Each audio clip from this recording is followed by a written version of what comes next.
Oh, Alf, they know. Alfie likes to learn. does everyone ask him what's it all about? Oh, yes, of course. There's a song, What's It All About, Alfie? Yep. That's all I remember from the song. Hey, hey, now you can see. Welcome to Garden of the Spirit, to class studying orchards, orchards from the apples, right? Apples from the orchard for the second time beginning after Pesach 2014. And now we are 12 years later. This class meets in Long Meadow, Massachusetts, center of the universe, and is held in memory of Malka Ruth Bas Moshe, Margaret Vogel, blessed memory.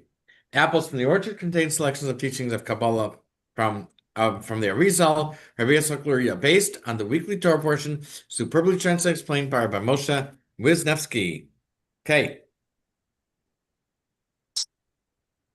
Lerman, Rudy, are you coming to us from Washington, D.C.? it could be. Are you on security detail It might be. for the king's visit with Camilla? It's possible. Okay, we won't bust your cover. Okay, don't do that. Is Lerman joining us? He should. Okay. So we're gonna go out with a bang, guys. Figuratively, right? No, no. No. Yeah, it I mean, is. It is a. after this last weekend, we want to make sure that it's figuratively, right? Oh, that kind of bang. Yeah, yeah. I think we've had about 250 chapters. I have it somewhere. Okay. The last chapter, it's 1060, by the way. The last chapter in the book focuses on the blessings of Moshe to one tribe, the tribe of Gad. When Gad was born, his mother named him Gad, meaning a good sign has come. The letters of Gad, Gimel Dalet, are associated with other words, as we will see.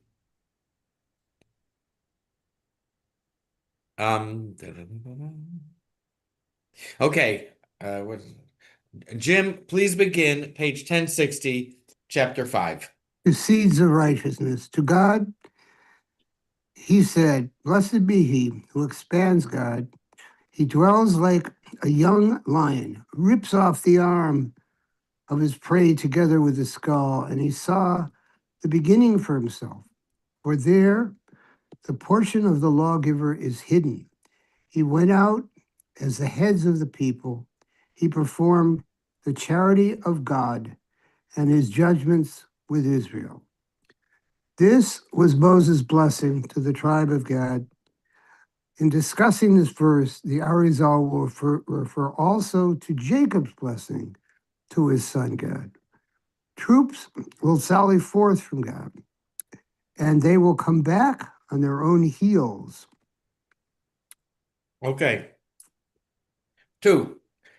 The Torah tells how Hashem sent man from heaven every morning for the Jews to eat in the desert. The house of Israel called it man. It was like coriander seed, white, and tasted like a wafer fried in honey. The word in the Torah for coriander is Gad. Tell you, we have multiple meanings with this word. The comparison of man to coriander is in its shape round. Unlike coriander seed, the man was white. I did Google coriander seed. I don't know if I've ever seen it. There's a bowl of small yellowish or light brown balls. Mhm. Okay. All right. 1061. Go ahead. What is stated in the Zohar is well known, namely that the name God alludes to the white coriander seed. The name Gad is the Hebrew word, also a word in Hebrew for coriander. In the verse quoted, the manna is described as being similar in appearance to this seed. Okay. 3. Regarding the coriander seed, white, mentioned by the man, The Zohar says to insert the letter Yud into God, which changes the word to Gid. Gid means muscle. It's usually translated sinews. In some translation I see, they don't even translate it because it's not. I guess it's not clear exactly what the translation is. So over here, but generally it means a sinew or a muscle. Gid is also a reference to the male reproductive organ. According to this, Moshe blesses the tribe of God with broadening or success regarding the reproductive organ according to the mystical meaning. And we're going to do that. We're going to explain that. Okay, go ahead. Concerning this, it is stated in Zohar, do not read only coriander, but also male reproductive organ. By adding a yud to the word God, which is spelled Gimel Daled, the word for nerve, sinew, male reproductive organ, Gid, spelled Gimel Yud Daled, is produced. Since the Yud in Gid serves no consonantal purpose, it can be viewed as a vowel letter.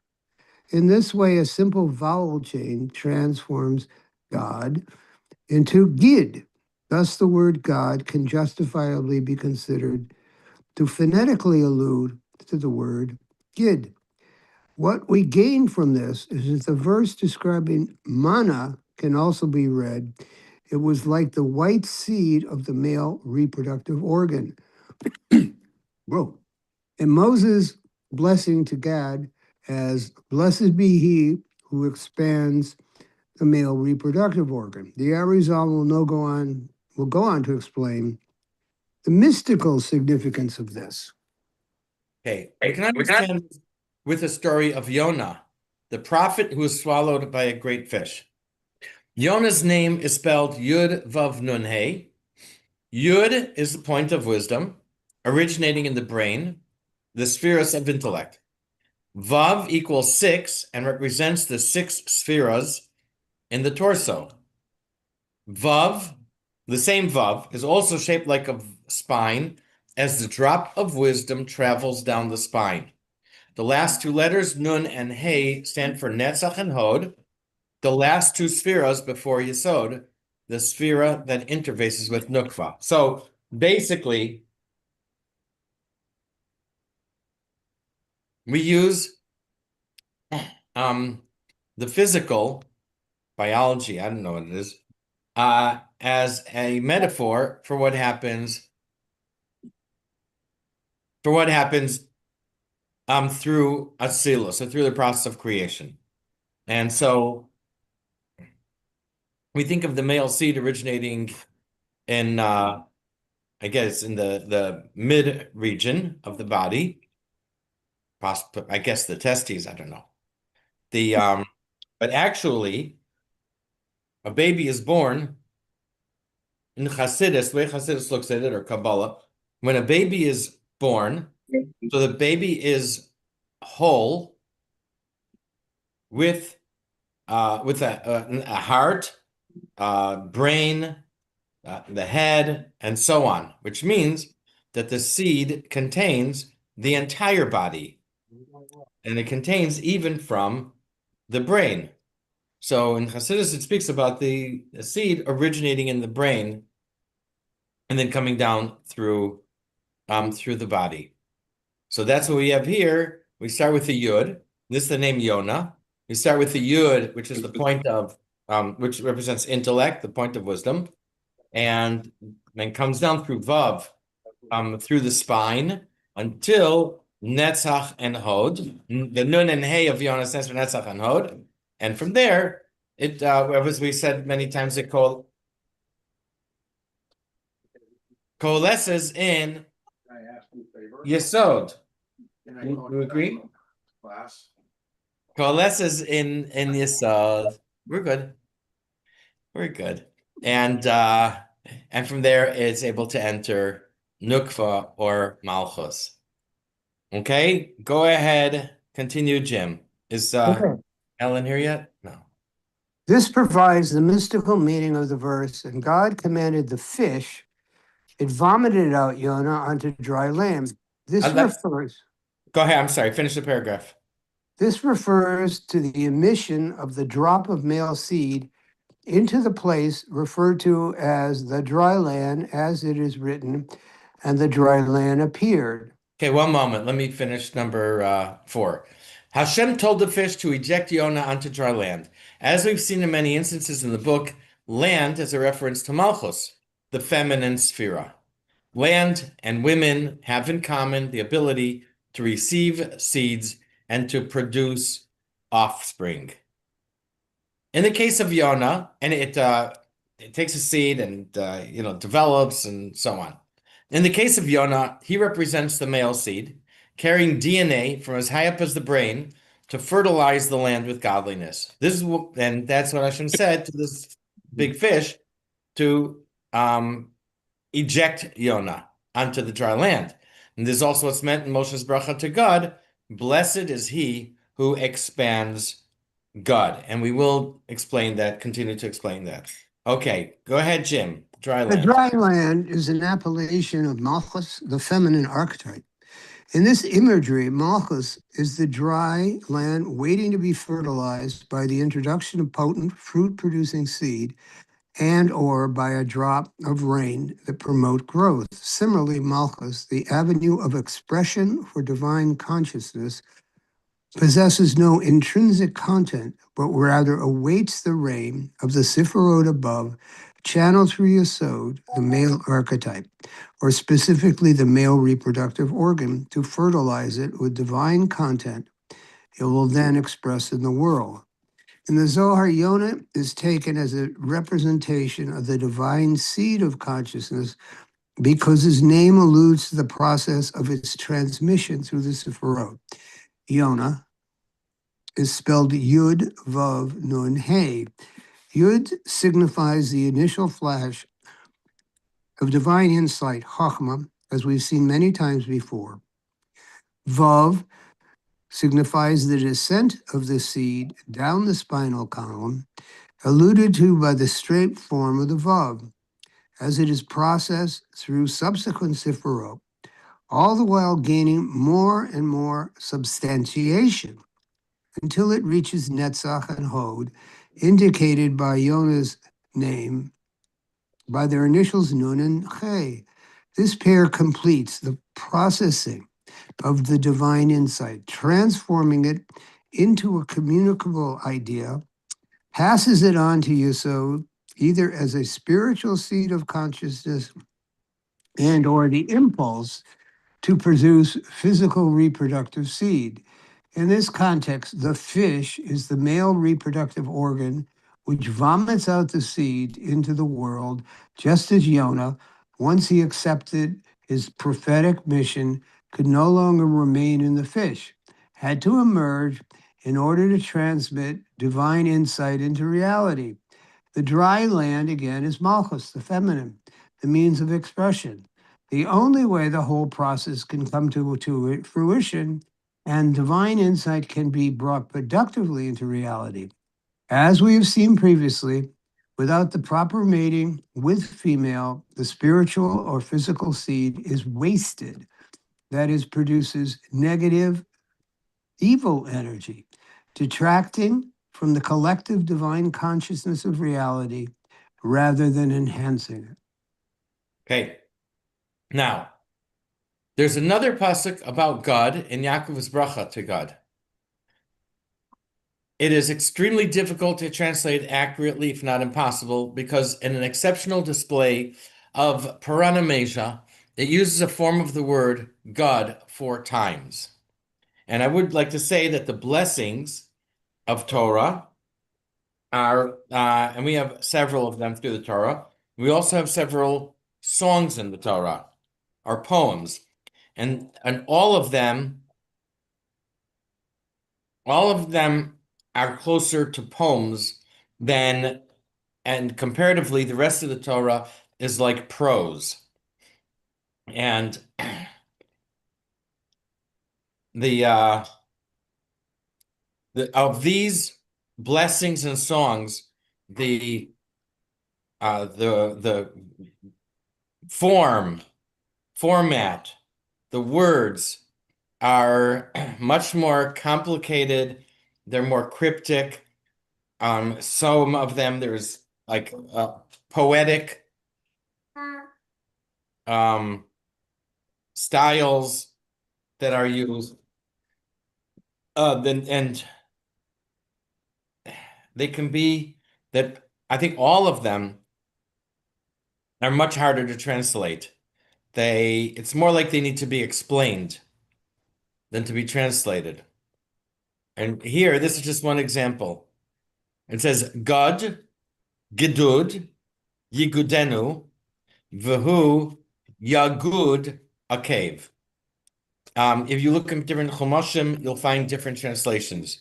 The one that I chose, I wanted to use that follows the similar to the word God. It says a troop. So the word troop has the same letters, similar letters as God. A troop will troop forth from God, and he will troop back on his heel. So there are 6 words, 4 of them use a form of God. Similar to God, the word gedud means a troop. It's very unusual because it's also used here in this pasuk twice as a verb, to troop somewhere. Troop is not a verb. What? Troop is not a verb. They trooped to the principal's office. Never heard of it, but okay. Okay. Who says that? Jim? Yeah, I've never heard of that, but I'll accept it. So A, I'll check it in a minute. But B, what I told you is that if that there's a lot of poetry Mhm. and there's a lot of poetic license in general in the Torah, possibly in Hebrew too, but overall, but in the Torah and in Tanakh, we find words that are turned into verbs. We find It's a nouns verb. turned It is- into verbs. It is a verb. Okay, there you go. Yeah. But we do find very common or very often that nouns are turned into verbs. In English, how do you do that in English? How do you change a noun into a verb? Anyone know? You add the letters I-Z-E at the end. Like to standardize something or to visualize. So if Yeah. I'm not, any of you guys familiar with Strunk and White? Yeah. Yep. If I'm not mistaken, Strunk and White Writing says styles. what? Writing styles. And who is White? No, it's writing styles. Who Strunk and is White. White? Who was White? I don't know. White is E.B. White, the author of Okay. what? Charlotte's Web? Charlotte's Web, yeah. The children's stuff. Yeah. And yeah, but chapter books. And was it Stuart Little? Who was Yes. Little? I think so. I think that's E.B. White. Mhm. So he's the White in Strunk and White. And I Mhm. think they wrote, it's been a long time since I read it, but I think they wrote not to change these nouns into verbs by adding I-Z-E. Mhm. They write to avoid it. I don't know if they write that it's that it's illegal or it's not grammatical, but they write not to do that. Mhm. So although in usage, obviously we do it a lot to visualize, to verbalize, utilize. They say just write use, not utilize. Yeah. So but in Hebrew, in the Torah, it's very common that we use this technique. It's interesting because we have here God Gadud, troops will troop. In English, you'd say don't do that. You have to say the brigade will troop or troops will march. You can't repeat it like that. Torah says, my favorite, Vayafti is Oivecha, I will enemize your enemies. Vitzarti is Sarecha, I will troublize your troublers. Hmm. It is a technique that is used in Torah, and especially in these songs and brachas of the Torah. I will tell you also, there are certain grammar rules in the Torah, in Hebrew, and in the Torah, it's violated one time, possibly three. So there's a hard rule of grammar. In Az Yashir, the rule is violated. And I found two other times that's possible, I think depending on on different opinions of what the rules of grammar are.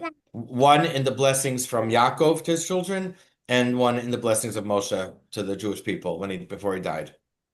So the whole format, and I don't know if anyone's how many people are aware of this, if anyone.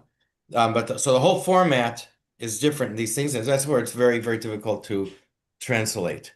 So you'll see he's going to translate a little differently. Jim 1062, all this. All this will be better understood by prefacing it with the understanding the verse, Gad, troops will sally forth for him, and he will return on his heel.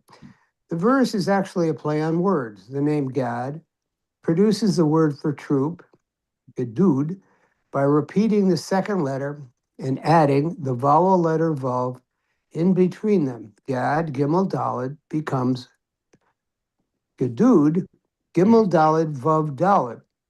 The word for will sally forth from him is the same word from troop, made into a verb, as if to say, troops will troop out of him.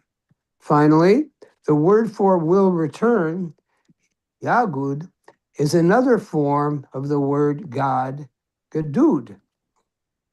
Okay. 6. Earlier, we added a yud to God to go from coriander to the word gid, muscle. Or the male organ. If we analyze the words in this pasuk, we will see that different things can be done here as well. We can also play around with the words in this pasuk that we just said. Go ahead, Jim. Here is alluded that which we said above concerning coriander, God, becomes the male reproductive organ, gid. Okay. 7. The word for troop, gedud, contains gimel and dalid, spelling God, and the letters vav and dalid, whose value is 6 plus 4 equals 10. This 10 is the same yud that we inserted before into God to make gid. That is, the word for troop, gedud, can be seen as a combination of the word God plus the letters vav, dalid. The numerical value of the two letters vav, dalid is 10, referring to the yud, whose numerical value is 10, inserted into God to form the word gid. The vav is 6, dalid is 4. 6 and 4 is 10. Okay, so I hope you guys are following this. This is amazing how it works out. This idea is also seen in the next word, Yegudenu. That's the third word of the pasuk, Go ahead. which means will troop forth or will sally forth. First, we have the letters Gimel and Daled. The word begins with Yud, and there is also a Yud later. What kind of Yud? The Vav in the middle and the Daled next to it. Vav and Daled, 6 plus 4 equals 10. The Daled is used twice.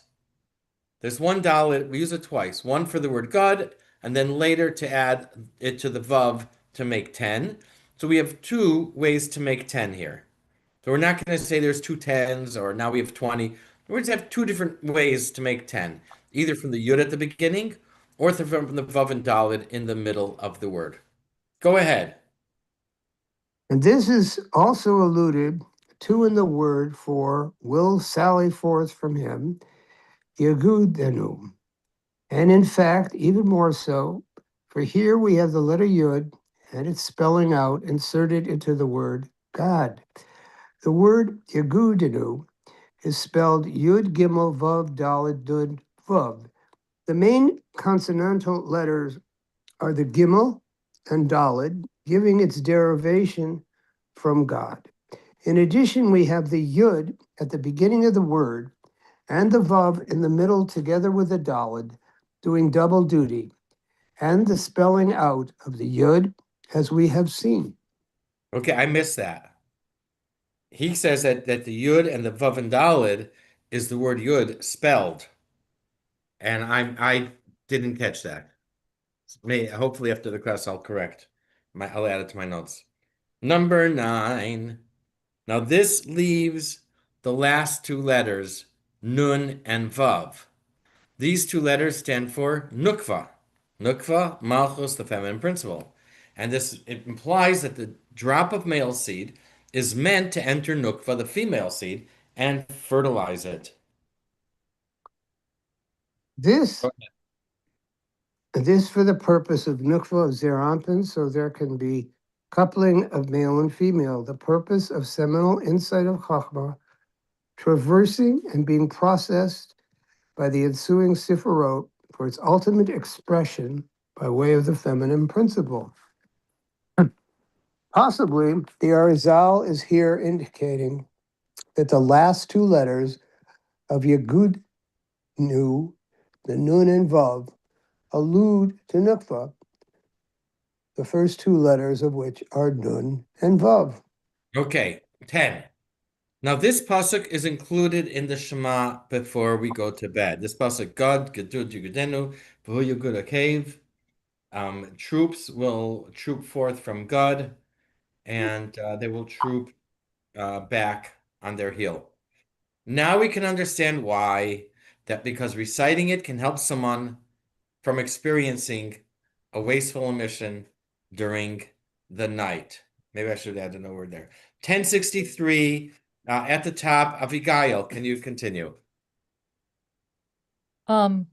We can now understand why reciting this verse before going to sleep at night is beneficial, and that its recital possesses the property of helping a person not to experience a wasteful emission of semen in bed. This verse is part of the prayers recited together with the Shema before going to sleep at night. Okay, now the last word of the pasuk is a cave heel. Just as we added Yud to God earlier in the pasuk, we can add Yud to a cave to form Yaakov. The heel is the lowest part of the body, the place where Klippa can suck holiness. We started our class with interception of Klippa, of holiness by Klippa, and here at the end we're ending the book. That was 6 years ago. We're finishing the book also, speaking about Klippa sucking, intercepting holiness as well. Okay, go ahead. Let me see if that's it. Yeah, go ahead. For in this verse, the Yud is joined with the heel, which is the place where the forces of evil can suck their sustenance.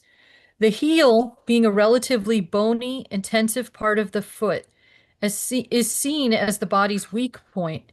Allied to this imagery is the imagery of Yaakov being injured in his hip or sciatic nerve area, which is also seen as a weak point.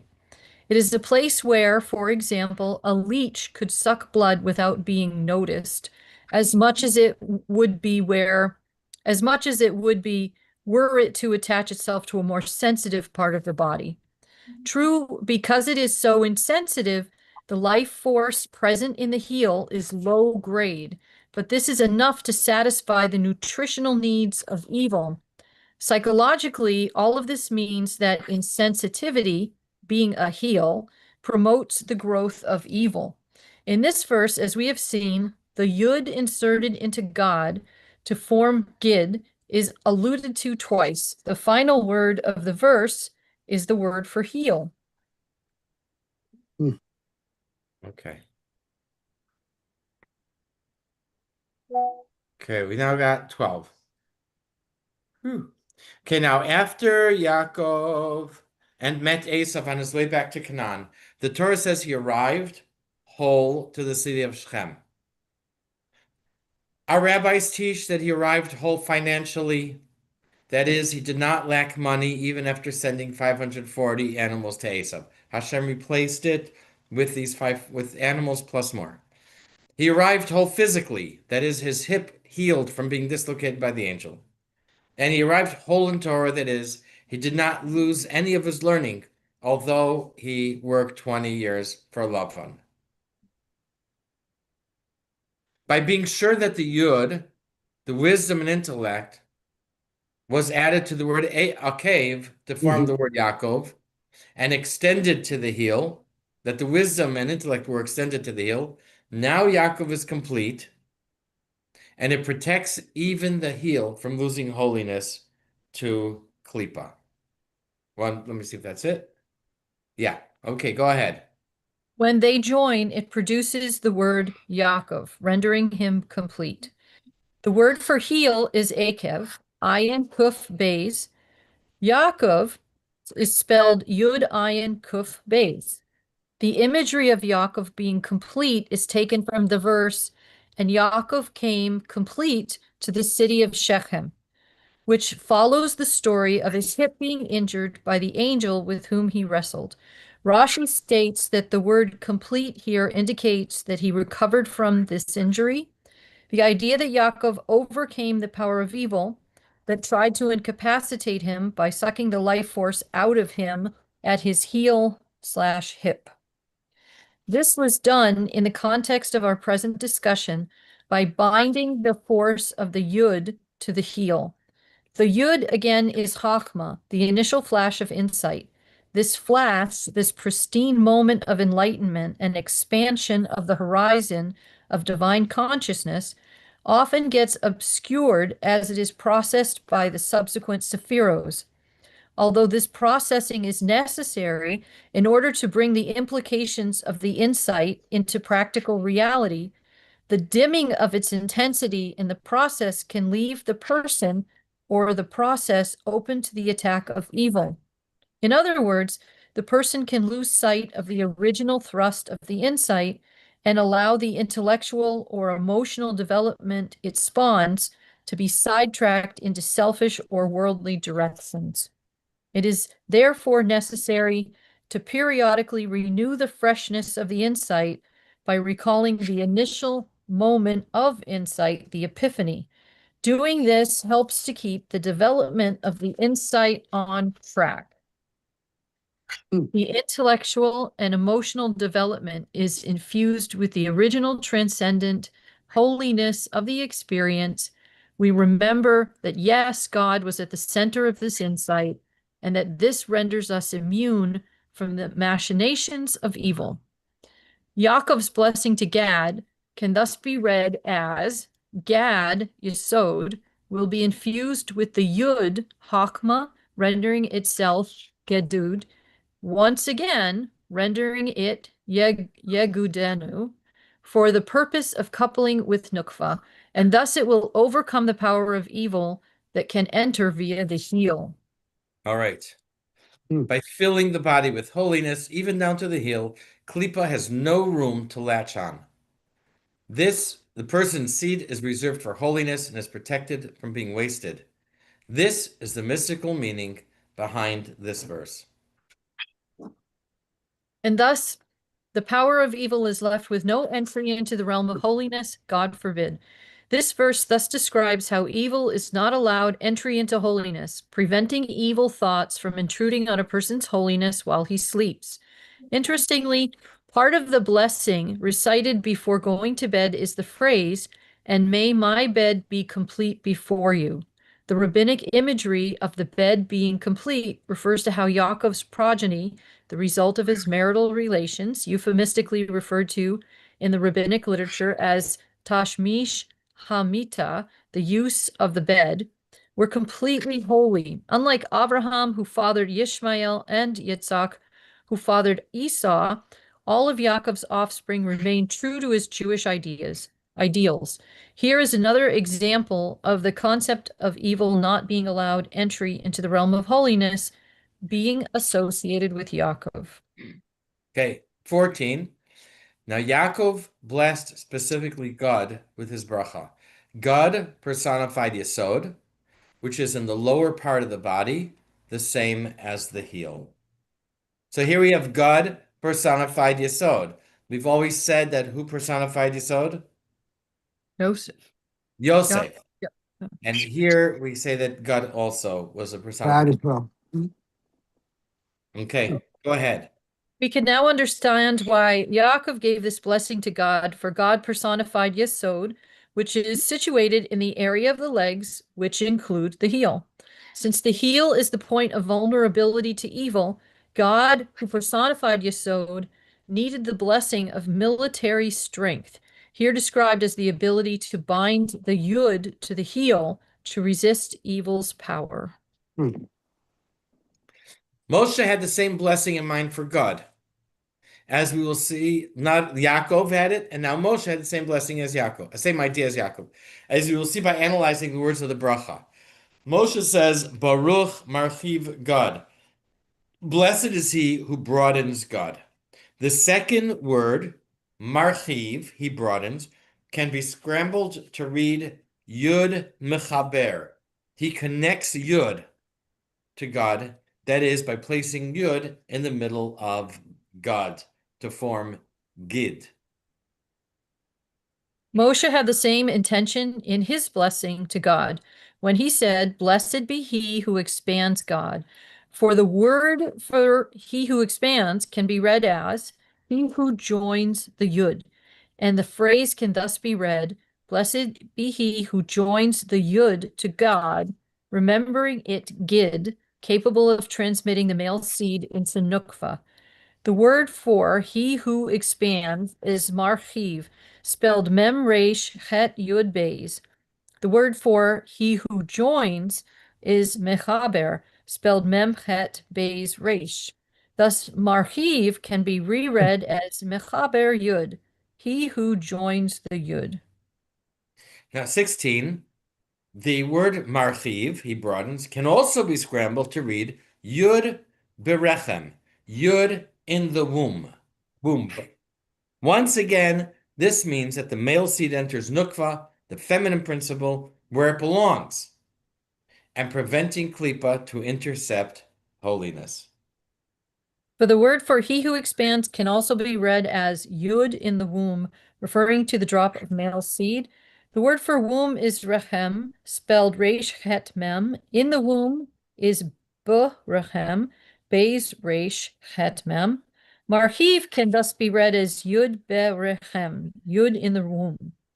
Using these two readings of marhiv, the phrase thus reads, Blessed be he who joins the Yud to God, rendering it Gid, Yesod fortified by the insight of Hakma, capable of safely placing the Yud in the initial insight, or rather, the initial insight of Hakma into the womb of the female. Okay, 17. Now, Avraham, as we know, personified the trait of chesed, which is synonymous with benevolence, attraction, and love. The gematria of Avraham is 1 plus 2 plus 200 plus 5 plus 40 equals 248, the same as rechem, womb. I'm doing it on purpose. I know it's really womb. In physical terms, it is the chesed, the love for nukva, the feminine component that broadens the male organ so the seed can be injected in nukva. The male and female work in tandem to get seed to flow from the mind to nukva. In terms of spheras, Ze'er Anpin and Malchus work cooperatively to bring the lights of Chachma through the process of creation. When this happens, things run smoothly. I mean, the flow of divine energy runs smoothly. When the process is corrupted, divine energy can be intercepted or sucked away by klipa. This is how Kabbalah understands the pasuk Baruch Marchiv God. Blessed is he who broadens God. In other words, blessed is he who connects Yud to God, so that divine energy can flow to Malchus, the lowest sphere, and not be intercepted by klipa. Page 1065. This expansion of Yesod occurs via the womb, this being the mystical significance of the fact that the numerical value of the name Avraham is the same as that of the word for womb, indicating that the drop of male seed is produced by Chesed, personified by Avraham. The word into the womb, Berechem, can also be read as by means of the womb. Avraham, Aleph Beis Resh Hey Mem, 1 plus 2 plus 200 plus 5 plus 40 equals 248. Womb Rechem Resh Het Mem, 200 plus 8 plus 40 equals 248. Abraham personified chesed, loving kindness, or love in general. This equivalence thus reflects the fact that the husband's love for his wife, i.e., her feminine capacity to express what he, being male, cannot, this being the essence of her womb, is what renders his reproductive organ capable of transmitting his seed into her womb. We have seen previously how the attraction between male and female is, in essence, the sense of mutual completion each grant each other in their intrinsic desire to make this world a home for God. The husband is attracted to the wife's drive to bring this idea to fruition. The wife is attracted to the husband's drive to renew the inspiration. The full understanding of the phrase, blessed be he who expands Gad, is now, blessed be he who joins the Yud to God, rendering it Gid, Yesod fortified by the insight of Chachma, capable of safely depositing the Yud, the initial insight of Chachma, into the womb of the female.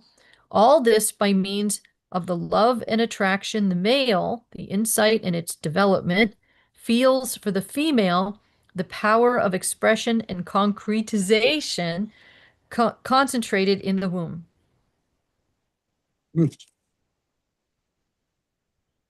There's the eyes. Concretization. Yeah, there you go. Concretization. Eyes. Concretize. Concretize. Concretization. Now I'm gonna have to find it in this Trunk and White, and guess what? Concretize There. versus concretization. That's the Noun. noun coming from the verb. Coming from the noun. Coming from the noun. That's a whole bunch of stuff. Schnitzelization. Yes. The noun coming from the verb that comes from the noun. Yeah, Yeah. that's what we just said. Yeah. Moshe continues his bracha to God. Klavi shachen. We'll do one more phrase. Moshe continues, he says, Klavi shachen, like a lion cub, he resides. The letters of like a lion cub can be scrambled to read Kol Biyud Aleph. Everything in 11. We'll find out what that means in a moment. Go ahead, Abigail. The verse continues, he dwells as a young lion. The word for as a young lion, kelavi, can be split to spell the words for all in the 11, kol beyud aleph. Kelavi, kuf lamed beis yud aleph, kol, all, kaf lamed. The letter beis is a prefix, as a prefix means in, and the numerical value of the letters Yud, Aleph, 10 plus 1 is 11. Okay, 19. 11 refers to the last two letters of Havaya.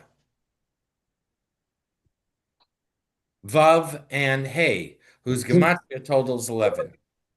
These letters correspond to Ze'er Anpin and Nukva. We've had that many, many times. Yep.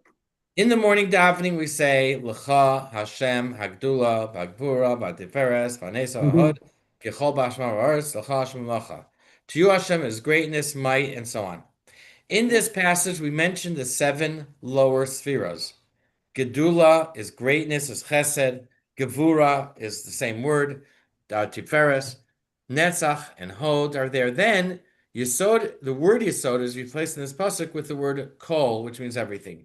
Mhm. When we say Kol Biyud Aleph, and everything in 11, we mean Yesod is the interface for Ze'er Anpin and Malchus. Yesod connects, joins Ze'er Anpin and Malchus. If you remember, we said before, and one I don't remember which number it was, that Ze'er Anpin and Malchus and Nukva, they work in tandem, they work in cooperatively to get the divine energy or divine beneficence flowing smoothly down the process of creation. Okay, 1065, meaning. Meaning that all, which is the righteous one, Yesod, combines that which equals 11, namely the Vav He of the name Havaya, which indicates Zeranpin and Nukva. The biblical source for the seven lower Sephiros is the verse, "For unto you, O God, is the greatness, Chesed, and the might, Gevurah, and the beauty, Tiferes, and the victory, Netzach, and the majesty, Hod. For all that is in heaven and earth, Yesod, unto you, O God, is the kingdom, Malchus." As is evident, the Sephira of Yesod is not mentioned by its conventional name, but is rather alluded to as being the principle that joins heaven and earth, which are in turn appellations for Zeranpin and Nukva, as we have seen previously. The main word that indicates Yesod in this context is kol, all. The phrase, the righteous one, Yesod, is a fragment of the phrase, and the righteous one, Tzaddik, is the foundation, Yesod, of the earth. The biblical verse that establishes the thematic connection between Yesod and righteousness, or sexual fidelity and purity. The word like a lion is thus interpreted to mean Yesod combines Zeranpin and Nukva, and the phrase he dwells like a young lion is interpreted to mean Yesod dwells with and combines Zeranpin and Nukva. Hmm. So now we have 20 or 21. This is the ideal manner for interaction between Zerampin and Nukva. Klavi Shachain, like a lion cub he resides, is scrambled to read Kol Bioral of Shachain. Yesod is the interface for Zerampin and Nukva to combine in a healthy and proper manner. And 21. And this takes us back to the Torah's description of the man, Kezera Gad Lavan. It was like coriander seed, white. This phrase mentions seed. The word coriander, which was transformed to the reproductive organ, gud into gid, and white, altogether indicating the male seed. Go ahead. This is the epitome of coupling, for thus all, Yesod, dwells with Vav He, Zeranpin, and Nukva. Understand this, for coupling is actualized through all, I.E. the white coriander seed. As we saw, this refers to the white seed of the male reproductive organ. Okay. So here in the bracha of Moshe to God, the bracha of Yaakov to the person, to his son, God, what's emphasized is that the flow, basically the flow of divine energy goes smoothly from the yud, from the intellect, down through the spine and into Yesod, and where it gets, and from there into Nukva, into Malchus, where seed can get fertilized and then produce offspring in a healthy way that protects it from being intercepted by Klippa. And that's what we just had. Fantastic class. What? I said, what a fantastic class. We need the inspiration of Chachma consistently to have that flow. You know, Shkoyach Chaim. Very nicely done. Thank you. So I'm going to say here while we're still recording, next week is Lag BaOmer. We'll no class. Actually, no class. Everyone's invited to the barbecue. Abigail, it's not too far. It's like an hour 40. You're welcome to join us at our barbecue on Converse Street in Long Meadow. And then we'll continue the class in bring your son, bring your sister, bring your cat and the parrot. Lerman is also invited, no? Yes, he knows he's invited. And then And then we'll have, in 2 weeks, we should have the final class of the book. Wow. And we started 12 years ago. 6 years ago, we finished the first time and we started the second time. 6 years ago, also, my father, Allah Shalom, passed away. And then this time we have another, I think, 200, 250 pages of all the additions in the back of the book that Alan made sure that we didn't skip. And so we've already gone through all that, There's and some of the best part. we were able to finish in 6 years. We did have the same 6 years. We did have avoided a lot of the um, tangential conversations, discussions, which were wonderful when we had them.